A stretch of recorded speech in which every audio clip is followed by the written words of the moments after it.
पढ़ाओ चाहतन। बोल कितना दिन खातिर? 10 बरिस।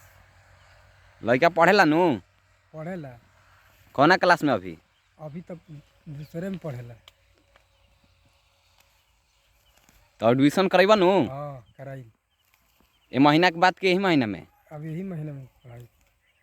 बक्सर चले के पड़ी, गाड़ी आज द्वार पे। ठीक बा। अकाउंट में 500 रुपया डाले के पड़ी। ठीक बा। ठीक बा। डाल दे। कब भाई हवन लड़का? एक बा। माई बाबू के लड़का हवन? हाँ। अब तक खेत बाधार नहीं खेनू? ना खेत बाधार नहीं।